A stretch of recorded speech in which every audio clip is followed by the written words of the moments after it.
All right. Good evening, everyone. Welcome to our first ever Research Center Presents. So this event is something that we're going to try and do at least quarterly, if not monthly. And I'm very excited to introduce our guests for the first ever version of this series. By the way, my name is Elise Freeman. I am the Museum and Research Center Director here at the Minnesota Discovery Center. And before I get to our guest tonight, I do want to say the next Research Center Presents is going to be February 29th, same time, same place here. We'll be showing a 30-minute labor history documentary, and then both Gary Kaunen in the front row and I will kind of have a panel to take questions and just kind of discuss it. So anyways, we have a very special guest, Tye Hiltunen, who's right there. Okay, there you go. So we had the pleasure of working with Tye this past summer. He was an intern in our collections. He also worked at the front desk and I believe sold the most memberships over the summer. Maybe with his presentation he can sell some more tonight. It'd be really nice. But anyways, so while Tye was our intern for the summer, that's not just the only reason why he's going to give this presentation here tonight. He is a up-and-coming local historian. He just finished his bachelor's degree in history from the University of Minnesota Twin Cities. And so we at MDC really do like to help anyone really kind of gain some more experience and share some of their awesome Iron Range research.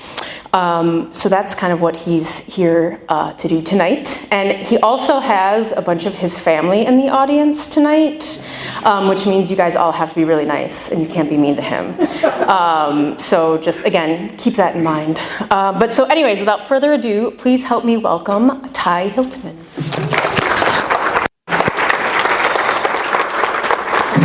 Some stuff, Elise. Here you go. Thank you.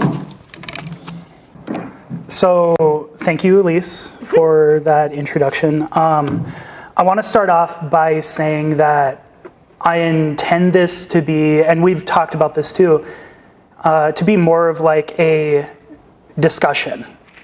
So if... Sorry, hold on. Okay. Bear with.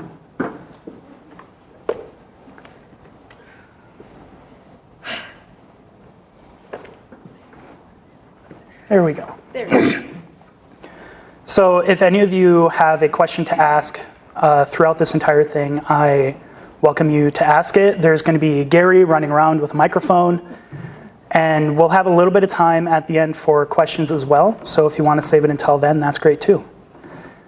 So like Elise said, I'm a former intern here. I came here over the summer, and it started off here because I wanted to, well, it started off with Gary, really. Because as I came in here, he handed me a box called, or it was the collection for the Pirinto boarding house. And I believe it was out of Chisholm. And he basically handed me this box and was like, "You're gonna do something with it." And to be honest, I wasn't really sure what that was going to be because I didn't really know what I was doing at that point. But I'm glad I got that opportunity.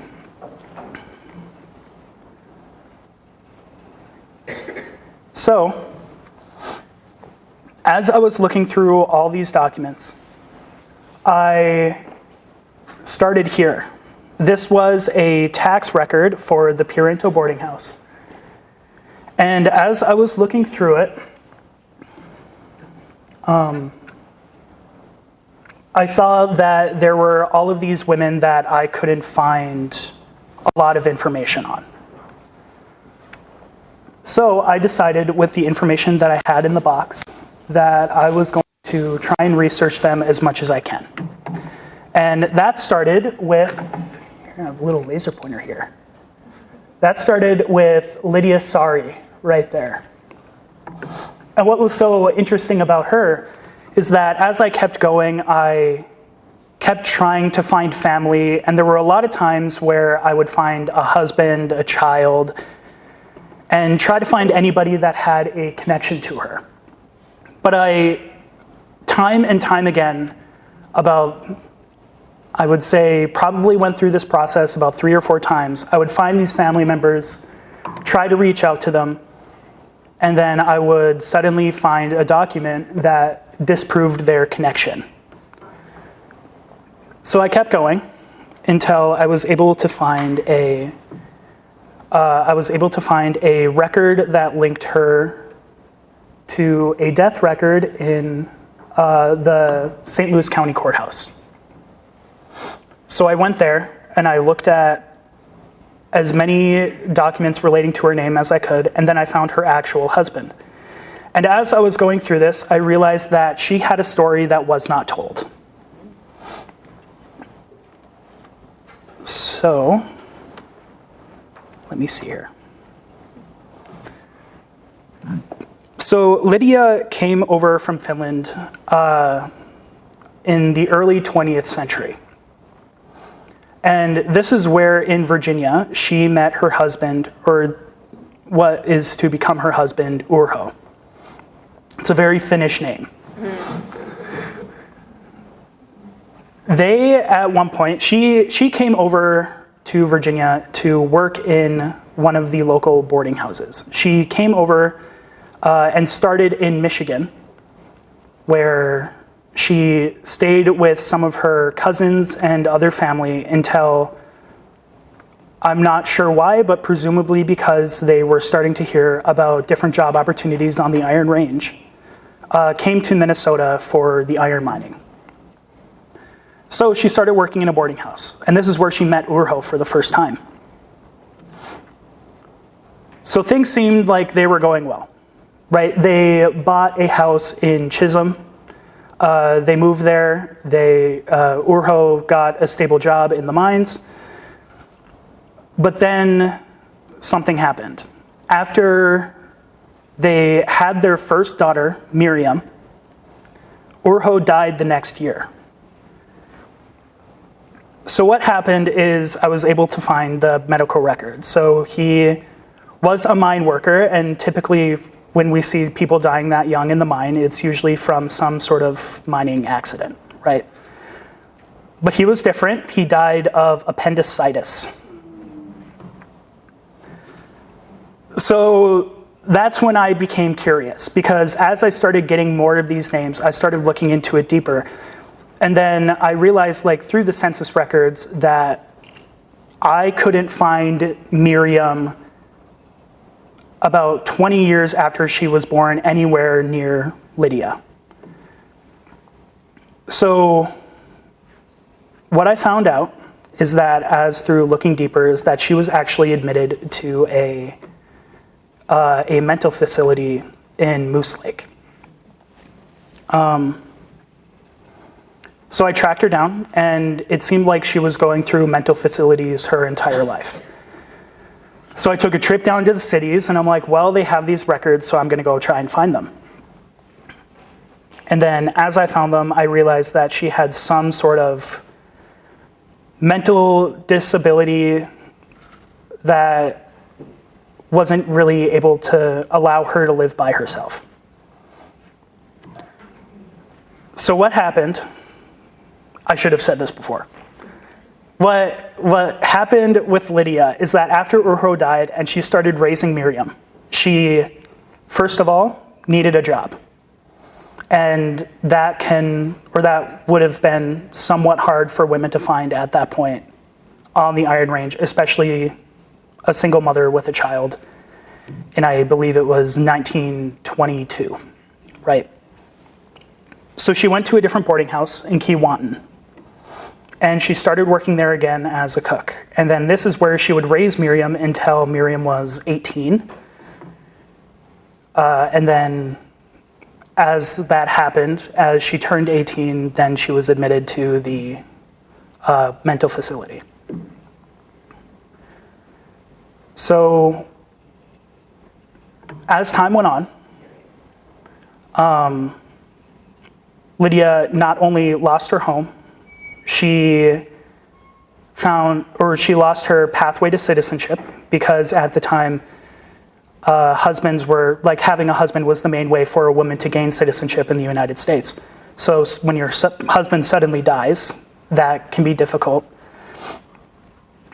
So she lost her pathway to citizenship, and she lost her economic security from the job her husband had in the mine. So why I'm telling you all of this is because I think her story reflects a systemic hardship for women that happened in the early 20th century. And I think that this is what drove a lot of them, for several other reasons that I'll also explain. I think this is what drove them to what I started researching when I was in school, was socialist women on the Iron Range. Because I believe that these economic hardships pushed them to more radical politics. Okay. Bear with me with this one. So what is socialism?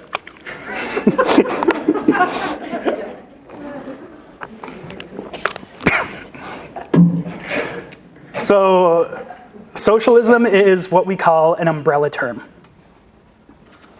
And what that means is that it encompasses a bunch of other definitions.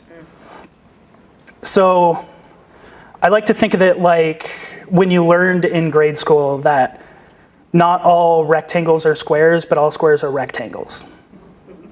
That kind of thing. So if we're using the idea of donuts, right?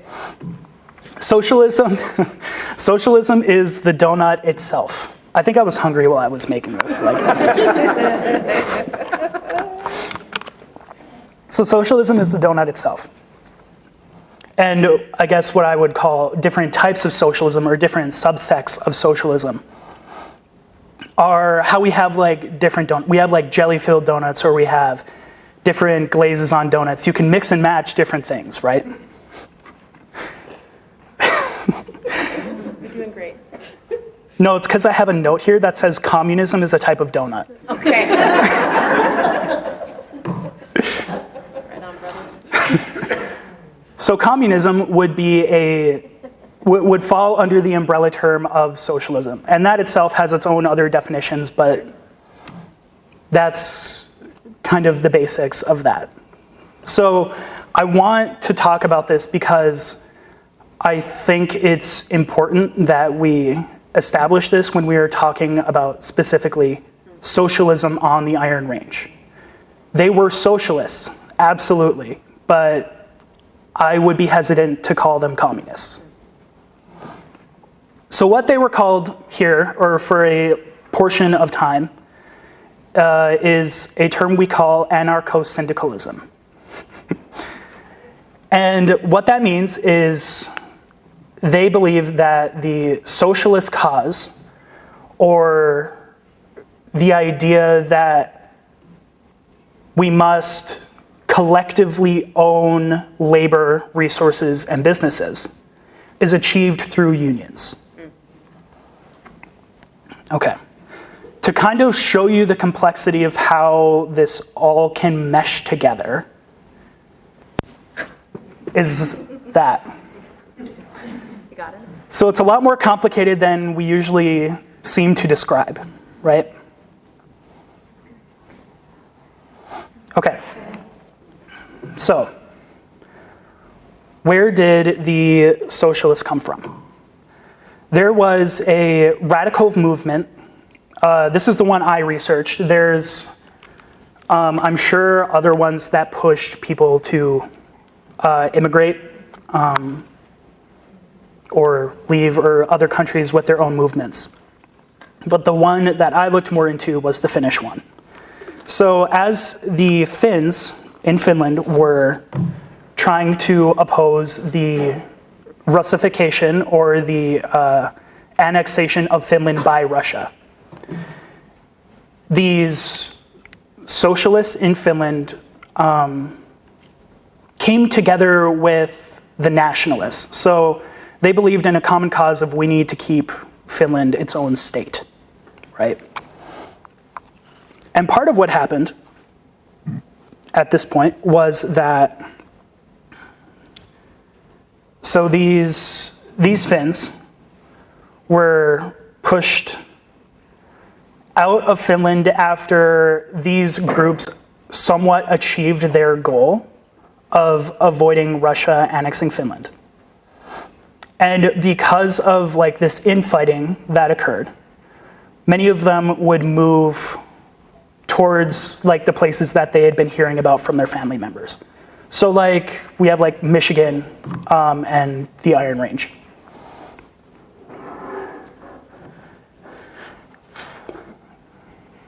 So after they came here,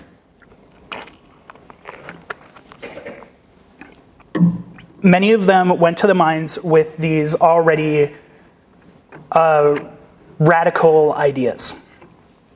But a lot of them filled up boarding houses and company, what we would call location houses, which are these company-owned homes that are on the sideline of the mines we had here, right? So these boarding houses, like Lydia had worked in, were often run by women.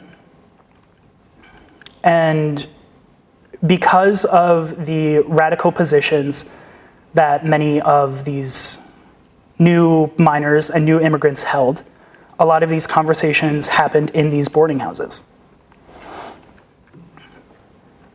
So this becomes important when we talk about the IWW, which is forget the acronym, remind me. Industrial Workers of the World. Industrial Workers of the World. Thank you. I always get that one wrong.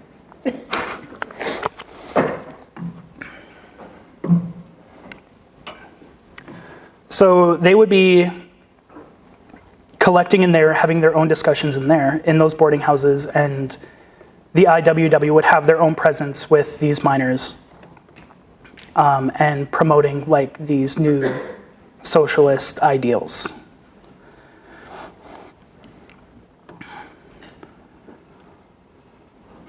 So let's see.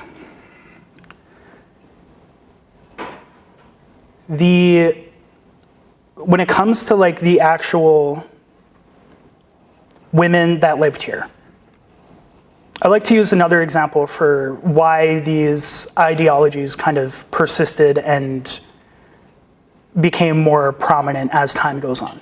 So the location houses were often very bleak, like had very bleak conditions. Right, so one example that I like to use and that I felt I was struck by was a lot of times these families had to supplement their incomes. So what some of them would do is they would keep livestock, right? But you only have this location house to keep you and your possessions and anything that belongs to you. So sometimes in some of these locations, the livestock at the end of the day, during the night, would be coming in with these families to stay in the house while they were there. So that kind of gives an idea of like the conditions that these people were living in that drove them to these radical ideas that they had already brought over from places like Finland and other countries that they emigrated from.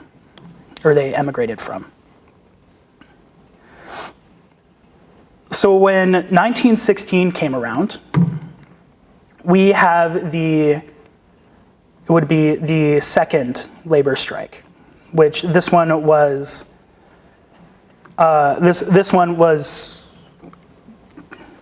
promoted or backed up by the IWW. So a lot of these women, because they wanted to, they recognized that they were a result of, or they were affected by a lot of these things that these men were also affected by. right? So a lot of them went out to strike. They would strike with their husbands, or just in general, other workers. So these women would be at the front lines of some of these strikes. As the strikes went on, they would push themselves forward because they realized that they were not, because they weren't directly workers of them, they had their own role to play here. So they were the ones that would often use like militant tactics. So like they would throw rocks, they would block entrances, they would antagonize the company, company like militias and policemen. A lot of them would, or some of them, would bring their children with to these strikes. And sometimes it sounds crazy, but I think it makes sense at some points, right? So they would bring their children with, and then as they would antagonize these policemen, these law enforcement officers, they would get arrested, but they had children with them. So what do you do with the kids? A lot of police forces would detain the kids as well. They would be with their mothers, right? So they would collect them up and then they would go to the jail cells. And then this was used as leverage to say, well, I need to be released because you're endangering children while keeping them in these jailhouses. So media also kind of took that up. They called these women lawless, said that they were endangering their children, saying that they were making men look weak because, yes. Said that they were making men look weak because, well, why aren't the men out on the front lines? But they used their roles strategically. So,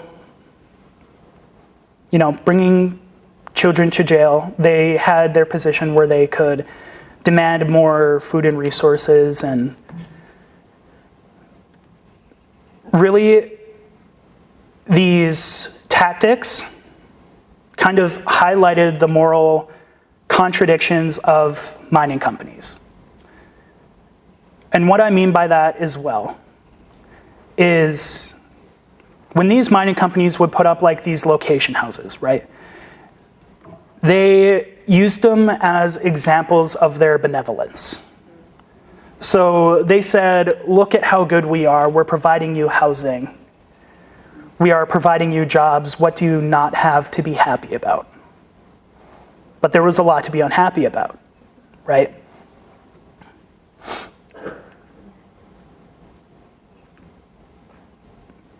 Okay, let's see. So, to kind of bring an example of this support, this is Elizabeth Gurley Flynn. We have a cutout of her downstairs. And she was an IWW organizer that arrived to the Iron Range in 1916 after the tensions had just started rising. So she writes in her own book that that the Iron Range held like a special place with her, that she always kept coming back here. At this point, I believe was her third time coming here to see the different, issues with the mining companies and what the workers wanted. So this time she came here to organize. So one thing that stood out to me that she wrote was that when she got here, hotels would turn her down because they don't want to be associated with these strikes. So she stayed at boarding houses where families, and specifically one, was an Italian boarding house, I believe, in Virginia. And she described how she was welcomed there by the owner's wife. I don't think she ever drops them by name, but she describes the way that she was received on the Iron Range, and it turned that she was received very well.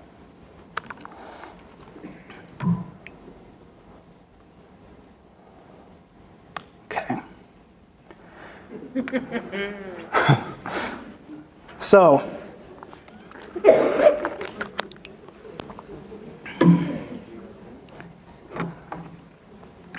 this is kind of like a skip in time. Just a little one, yeah. So I'm gonna describe this. So let's see. Gary's laugh was distracting me over here. So this is about, I believe it was the Republic of Kinney had a skip between what I'm talking about and what this is presenting, has a skip of about 60 years. Right, and that's because a lot of what I was researching, no matter how much I researched, I couldn't find anything relating to socialist sentiment or socialist women on the Iron Range for that period of time. But what I did find was Mary Anderson's oral history, and to describe how she grew up is that she started working at 16 during the Great Depression. That her mother assisted in childbirth and would do it for free instead of asking people to pay for it. She says, which was nice insight, that her family did not take in boarders, which she described as unusual for the time. Because she said, like my neighbors, they had 10 to 12 boarders at all times. So that kind of gives more insight into what kind of people like they were bringing into their homes at this time. What kind of people were willing to house these what would have been socialist boarders at the time. So that's what I used her oral history for. And then I looked into Anna Visavati, which her family grew up in Virginia around the same time. They owned a grocery store that they all worked at. And she eventually attended Virginia Junior College and the University of Minnesota. What she said that intrigued me was that her mother always said, when you go to school, not if. Which was unusual for the things that I was listening to. Especially that this would have been going on in the 30s at a time where we commonly think that most women were in the houses being homemakers. So what I wanted to show with this was that women were educated. They had their own forms of supplementing income. They had their own sources of income. And they were very involved in their communities.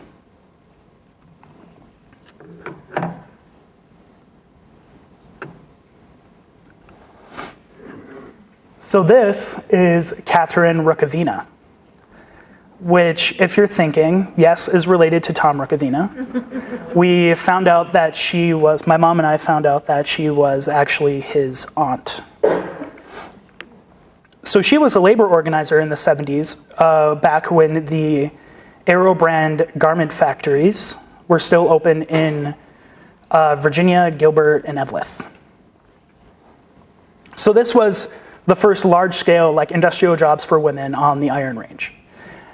And while they were quickly unionized, the problem with a lot of these unions is that they would meet after work at night. But the expectation for women at the time was if you go to these jobs, you come home and you're a homemaker. You take care of your children, you take care of the house. So a lot of them didn't go because they just didn't have the time. But she was one of the people that advocated you need to go to these union meetings. You need to advocate for yourself.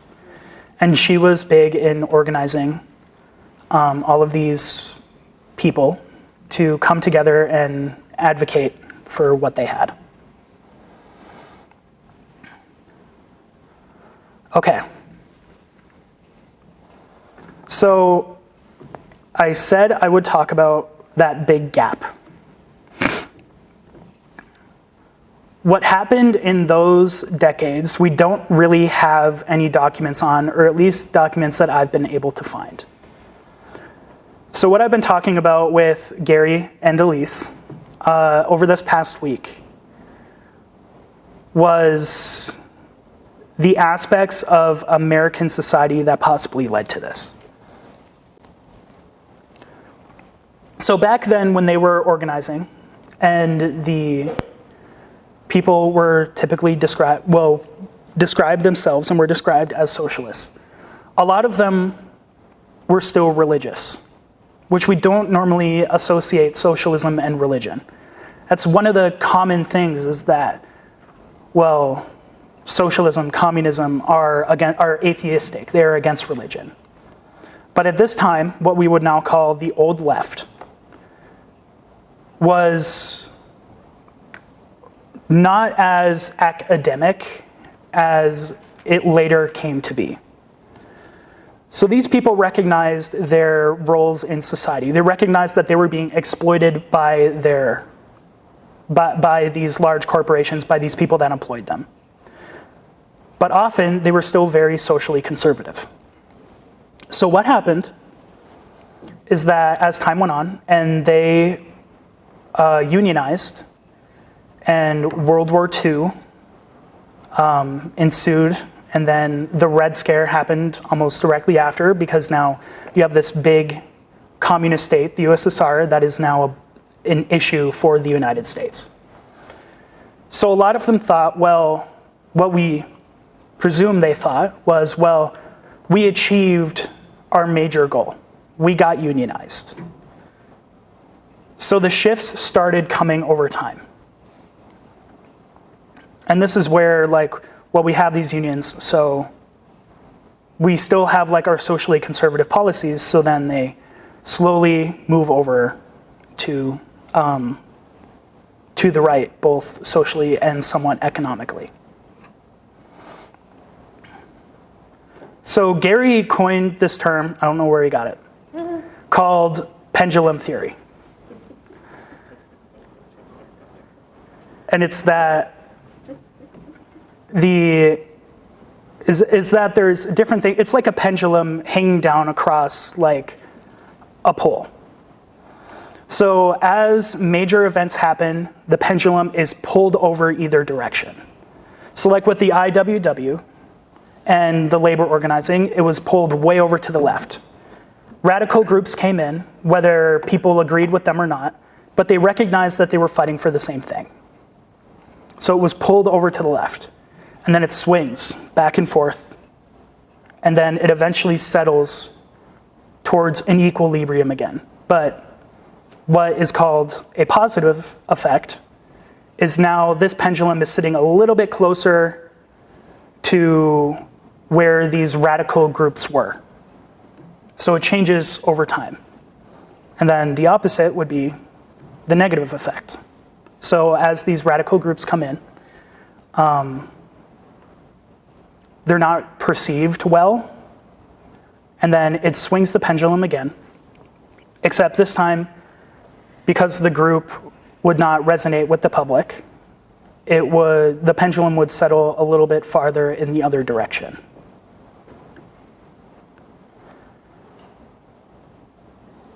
So this is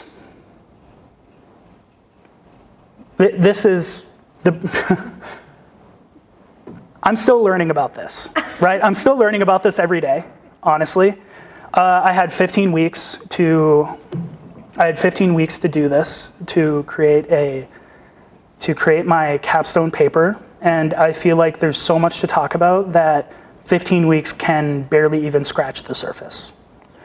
One of the major issues I ran into was that all of my primary sources were oral histories, because I couldn't find much else that would describe the early days of the Iron Range in as much depth as they would. When it comes to this topic, what the issue became was those questions weren't often asked. So I had to kind of get creative a little bit. And I had to work around some things and try to figure out what they actually mean. So, let's have a discussion. What questions you got?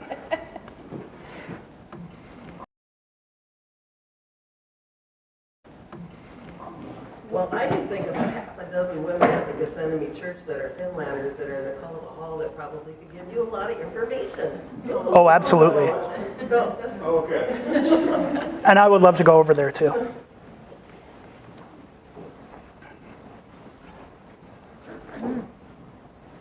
Okay. Wait. Can you, like, do you have any just like bullet points of some of the things that they were organizing for, right? You said these like large concepts of socialism and they had these radical ideas, but did you find any information about like specific things that they were organizing for? Right, sorry. So, didn't really cover that. So major things that they were organizing for were things like an 8-hour workday. I have to think a little bit here because it's not in front of me. It was like an 8-hour workday. And a major one, the one that really got people going, was an end to the contract labor system.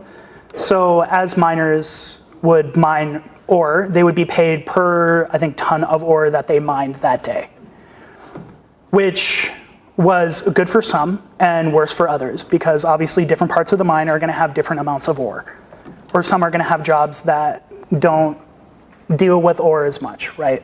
So that was a big one that got people organizing. Aren't they being paid in company dollars, actually? Someone that I heard they dispute some of their trying to do is actually getting paid dollar wages in money. They were getting paid money that they clearly spent at the company stores, so they didn't have enough money to subsist because they weren't even getting paid. So a lot of the radical ideas is actually just get paid straight and. So that was more so like, I think it was east, right? Appalachia in the coal mines. That wasn't so much of an issue here. So they would be paid like in regular, like USD. It was just a matter of like they weren't getting paid much, but they were getting paid poverty wages, but they were never bound to like a company dollar system. Okay. My father died a few years ago. He was in his 80s, and he was just third generation American. He said that his grandmother was never concerned about citizenship. I know you said that she had lost her path to citizenship when she lost her husband. And I asked my dad, why didn't she pursue citizenship? And he said there was no Social Security to be had. It hadn't been found yet. And women didn't have the right to vote. So it didn't matter to her if she was a citizen or not, because there was no benefit to the woman being a citizen. That's not really a question. Yeah, I mean that's good insight, because we want to learn more about like why they made the decisions that they did. And maybe you didn't stand to really lose anything because you weren't a citizen. What were they going to strip from you by speaking out? Well, Do you and have even just a lot of the like early European immigrants, like turn of the century that did come, most of them had no intention of staying here, declaring citizenship. You know what I mean? Where, so yeah, that wasn't as much of a goal for a lot of the early immigrants to the region. I'm going to cheat a little bit because I got a mic. But the good thing that Tye Tye brings out here is that the union gave people voices. So that was their opportunity. Social clubs, Yeah. Finnish federations, Slovenian federations. If they didn't have citizenship, that was the place where they could have their voice. So that's why those groups were so popular and also so basic to the formation of American citizenship, is because that is where they could start to exercise their voice and have a say in the conditions of their labor or the conditions of the community. So they were really important institutions for immigrants. Yeah. So I can't really, I think I forgot to mention this at that point, was that I can't determine what her decision-making process or Lydia's decision-making process was around citizenship after Urho died. What leads me to believe that she did want citizenship was because her and her husband at a couple years, or I think it was a year before Miriam was born, had submitted their application of intent, or declaration of intent. Thank you.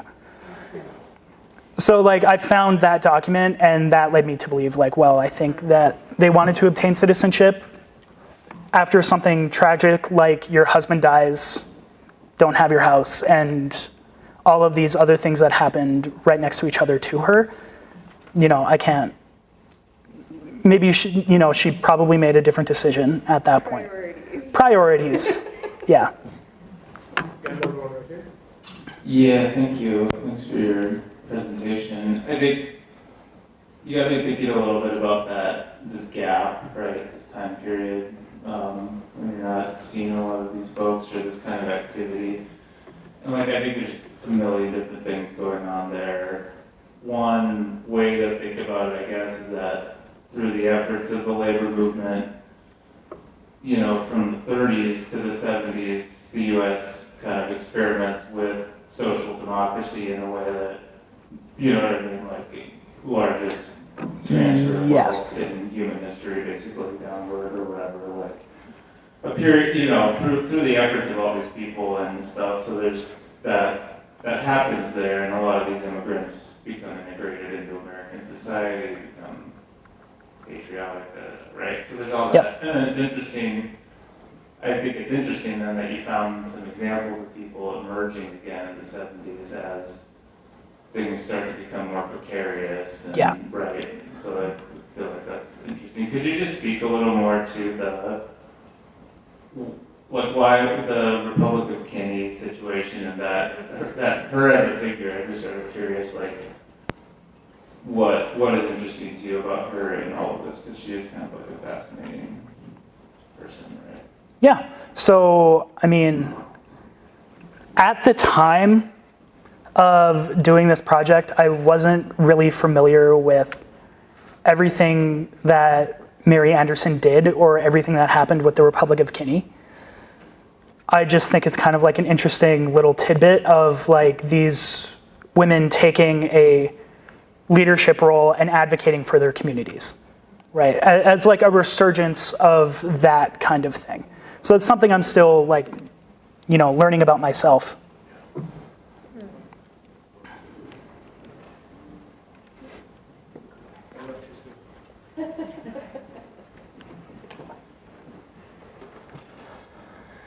I'm curious about how unions decided which groups to get involved with, which groups to become representative of, and I think a lot about primarily female occupations, and I'm not really aware of a great deal of union presence in that regard, which seems to be in contrast with what you're talking about is these folks, the women being central supporters. And are you familiar with the Hitting 7 situation? Am I what? Sorry. The Hitting 7, American Women is up there, and I believe it's the longest strike in history, right here in Hitting with 7 female employees of American Linen, and I do not know if or how much union support they had. So that kind of, is there a sex disparity in terms of union involvement? And if so, comment on that. If it's outside your scope, don't worry about it. Okay, so I'm gonna say my little tidbit, and then I see Elise over here like wanting to say something, so I'm gonna. I don't have to say anything. No, Go. because I want to know what she has to say too. I do. So in the case of like the Iron Range with Elizabeth Gurley Flynn, what I was able to find out in her case is that she came over here to start organizing and had to like constantly convince like the IWW as an organization to allow her to keep doing this. Right, so eventually, like the reason the strike died out in the first place is because they weren't able to get funds to continue the strike, because they had cut it, like the IWW, I believe, like cut it off.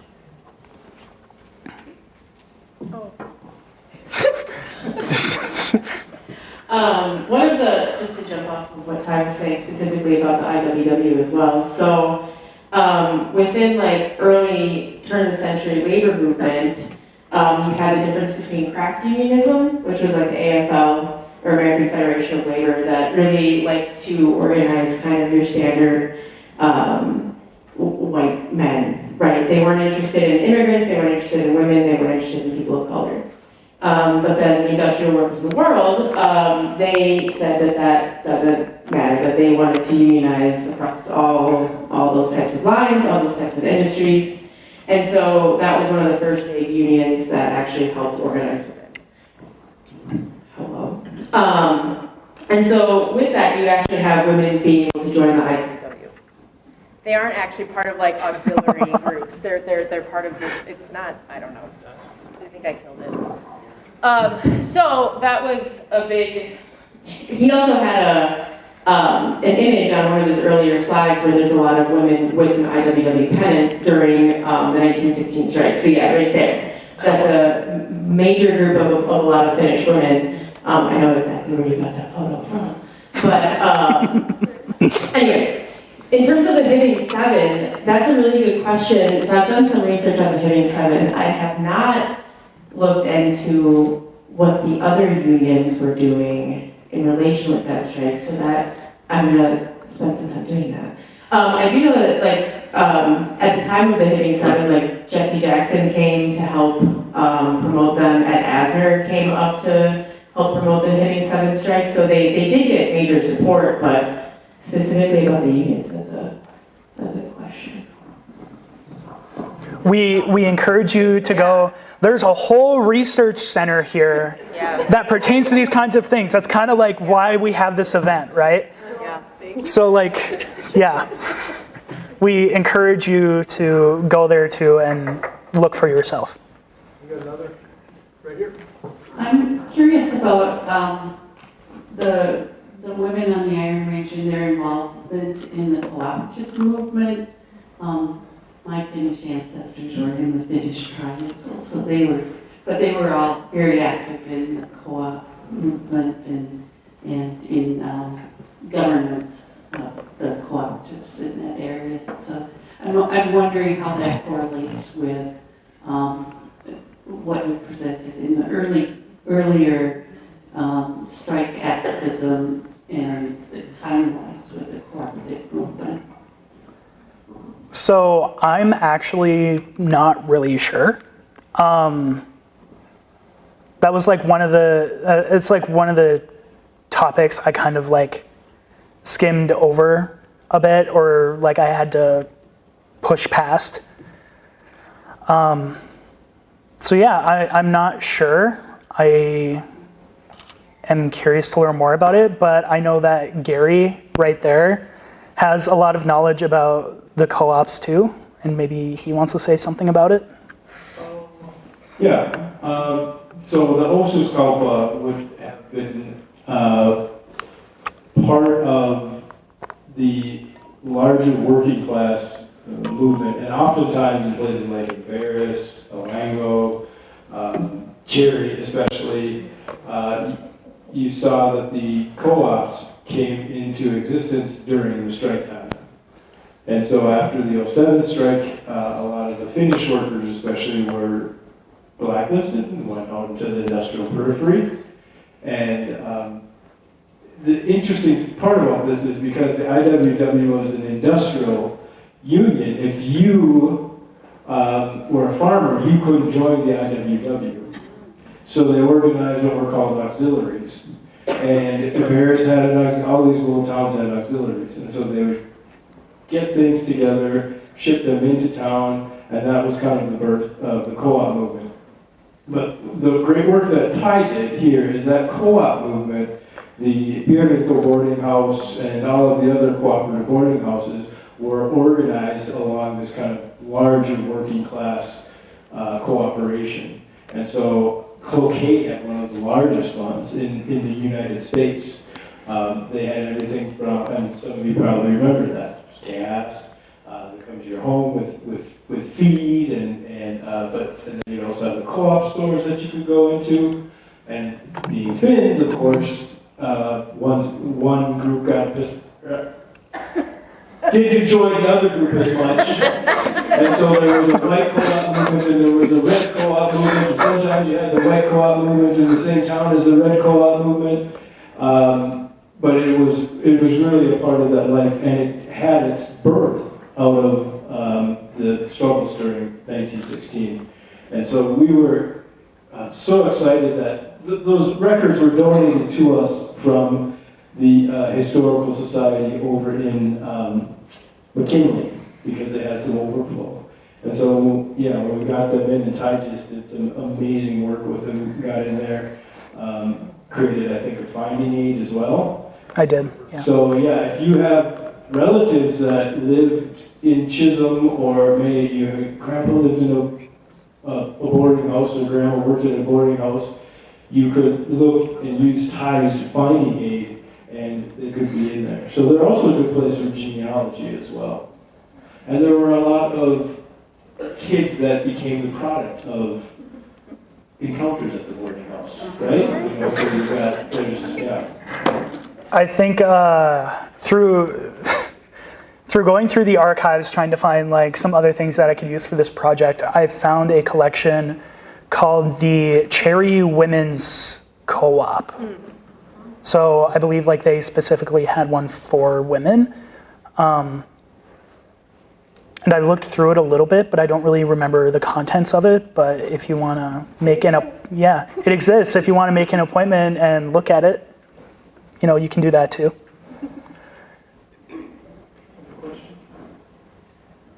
I would just like to say that I'm totally not surprised by the power of women coming together. Yeah. At all. I mean, past, present, future. Yeah, absolutely.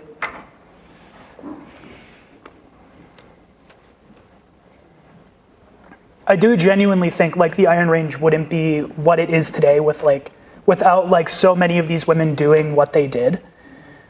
And I'd also like just to add that I'm surprised it's also not as documented as a men's perspective as well. So that you had a gap in your what you were looking for. I mean, that's unfortunate, but I guess I'm not super surprised just because. Yeah, I honestly spent like months trying to find different things that would talk about this or talk about like political ideologies of women around here. I tried to find manuscripts and everything like that, but it just... Women in history are really difficult because they're often identified only by their husband's names. It's often Mrs., like with Lydia Sari, it would have been Mrs. Urho Sari. So part of what Tye found, like the tax documents that actually had women's names, that they were working actively in a boarding house. Sorry, I'm the collections. Actually, that's what I was going to do here. I have the mic. So, Randy, I was going to try to be incognito tonight, but I'm not. So, hi, I'm Char Conger, the Executive Director here at the Minnesota Discovery Center.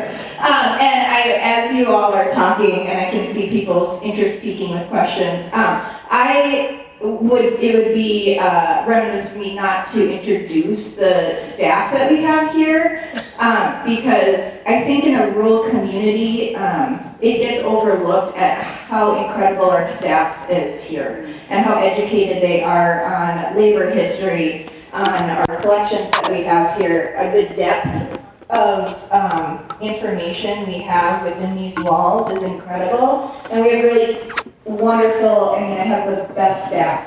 And so really quick, I'd like Kara here to just do a quick little introduction. I don't want to go too far, but please introduce yourselves if you work in the Museum and Research Center department and what your specialty is. Gary, you start. Come on. Hi, my name is Cara Mooney. I am the collections manager here at the Minnesota Discovery Center. I work with our object collections as well as our archival collections and our circulating and non-circulating library materials.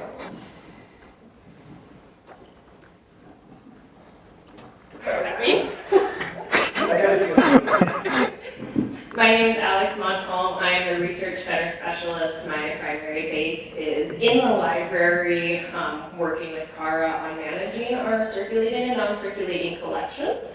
So as I leave today, I'm going to take this moment. I have a selection of books on a bookshelf as well. 2 of them are specific. Turn down.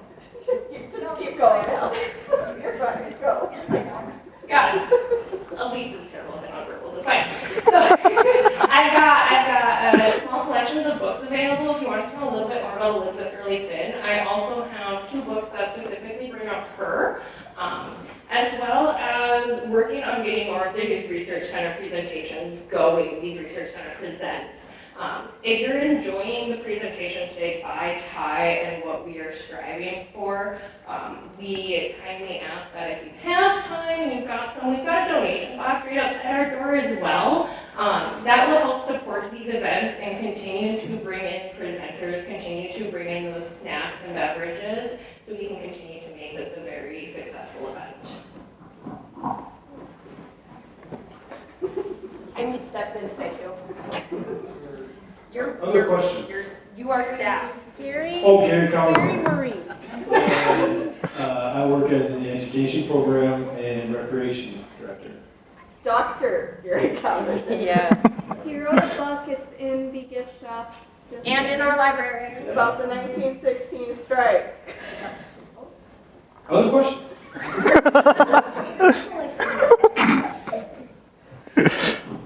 They are also humble, my goodness. Yes, Dr. Gary Hiltunen, his book that is in our gift shop won a Minnesota Library Award. No, yeah, in 2018. Yeah, it's been a while, but and labor historian expert, and then Elise Freeman, the Museum and Research Center director, is also a labor historian. Specializes with just a wealth of knowledge around this topic. So I don't want them to sell themselves short, because we truly have, when I'm at the Capitol and advocating for this place in our community, I get to brag about the wealth of knowledge we have here. So I don't want them to sell themselves short, and be humble. Elise Another is question, awarded an question down NGO for her collections. Yeah, Elizabeth, labor exhibit Labor is also awarded. Hi, first of all, thank you so much for your presentation and your interest. And it raised my curiosity on the connection between socialist women and feminism, and taking a look at the first wave feminists and the second wave feminists, of which I belong to, in the 70s at Evlith Mining, where we're dealing with the discrimination of women and the sexual harassment, and how that connects or disconnects. Yes. So I didn't really like discover like if there was like any major feminist movements in the Iron Range at the time. But what I did do was use writings from feminist scholars at the time in my actual like writing project as a way to compare and kind of like show the progression of these ideas over time. you up on the range at that time? Would you want to just talk about your experience? In the 70s, and going into college, I was very involved in the second wave of the feminist movement, taking a look at sexual harassment, also sexual violence, the victims of sexual assault. I was a volunteer at that time when it was situated in Duluth and then split into the range in the Duluth area. And also the amazing work that the domestic violence programs came up at that time. When I was a member, we were sitting in living rooms in Duluth and on the range, going down and helping victims of sexual assault at St. Mary's, which is an essential. And the questions were always, well, what did the women wear? What time were they out? And we would say, well, let's file charges. And the police officers would say, there is no law against it. And we would sit in living rooms and said, not yet. So we came up with the first, second, third, and fourth degree sexual assault laws back in the 70s. That's great, yeah.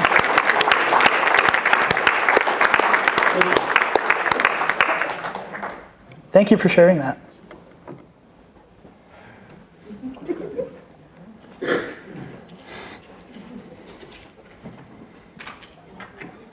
Well, I'll give you another assignment maybe for your next paper. I'm a retired teacher, so I can do that. I think it would be interesting to find a connection also between the socialist women and the suffragettes. I can't believe there weren't any on the Iron Range that were marching for the right to vote. So I think that's another connection that might be interesting to follow.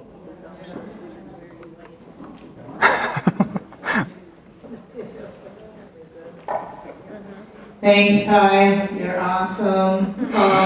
So a couple of things. I do think it would be interesting for Discovery Center to really delve deeper into women's labor history. I mean, like with the Hibbing 7, for instance, with the Ella Taconite issue, for instance, Lois Jensen. If you want to read an interesting book about that case, it's Class Action.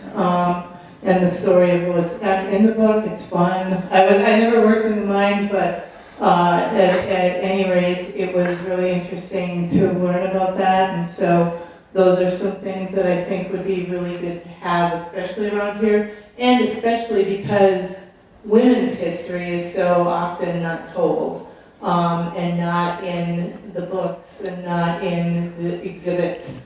And, you know, as you said yourself, Tye, was difficult. One last thing, Mary Anderson was an amazing woman, mayor of Kinney, made the best strudel ever, and she was extremely strategic, very much in lockstep with the Democratic Party and labor values and such, and as was Katie Rukavina. So. I'm her wife, so I just have to add one thing.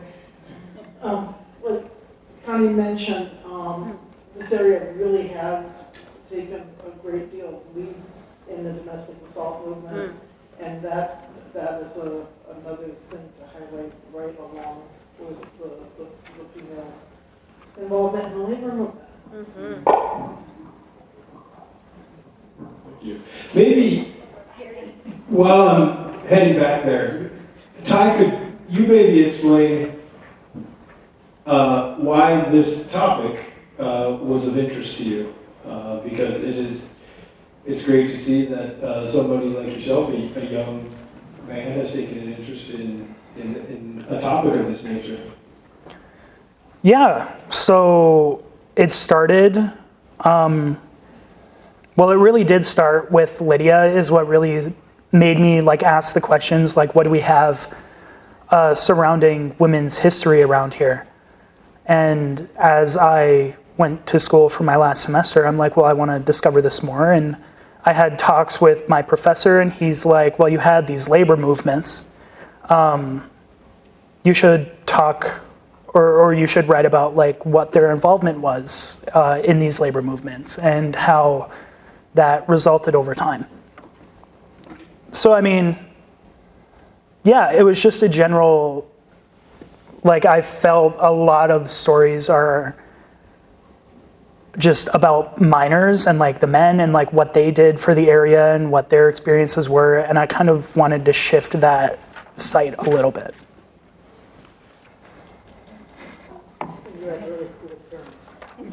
And I have really cool parents. I have a wonderful mom.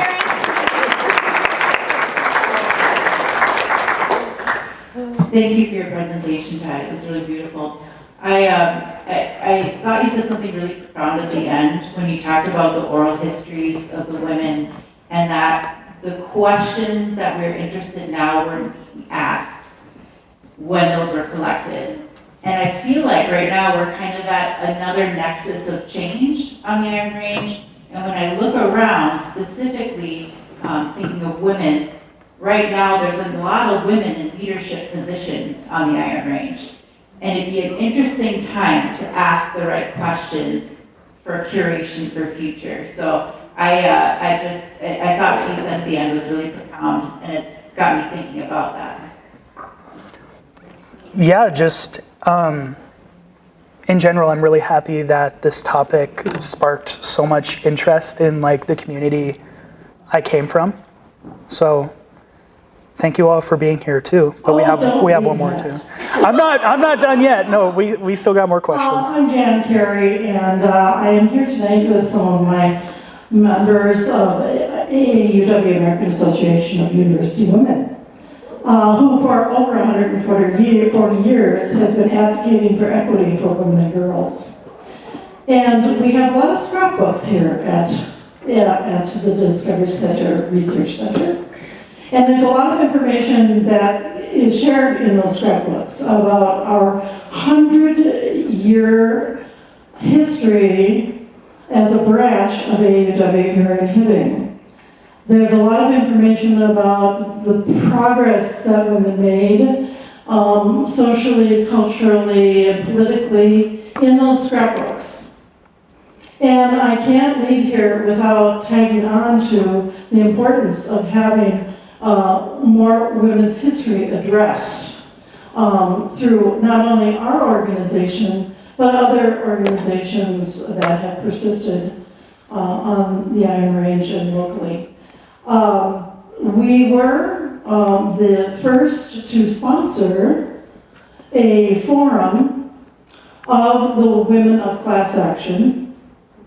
And as a result of our forum and the showing of North Country, the film, we were instrumental as a national organization to get the National Women's History Center open in Washington, D.C. Yeah.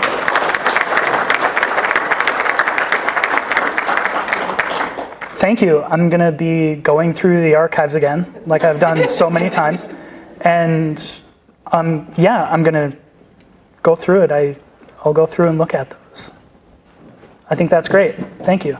Tye, could you give just for me, I'm not familiar with when you were talking about the agitators and throwing rocks. Can you give a example of the scale of what that was? Ooh. The scale of the movement that was, how many women were participating? Or...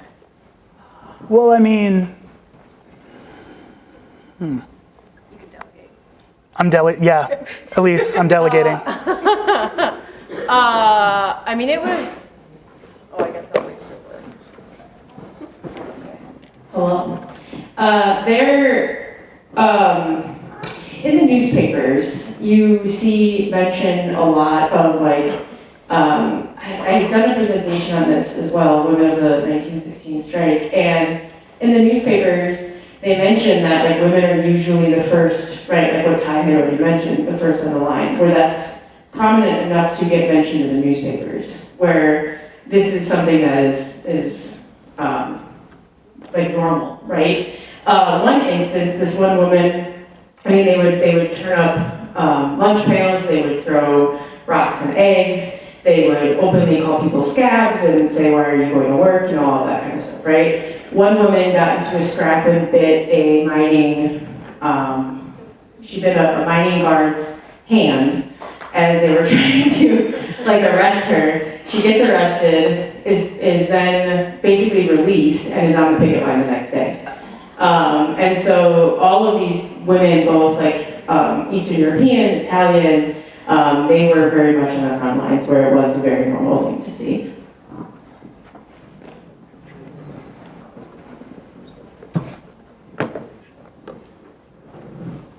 Okay. You, Well, one last thing, Tye, before.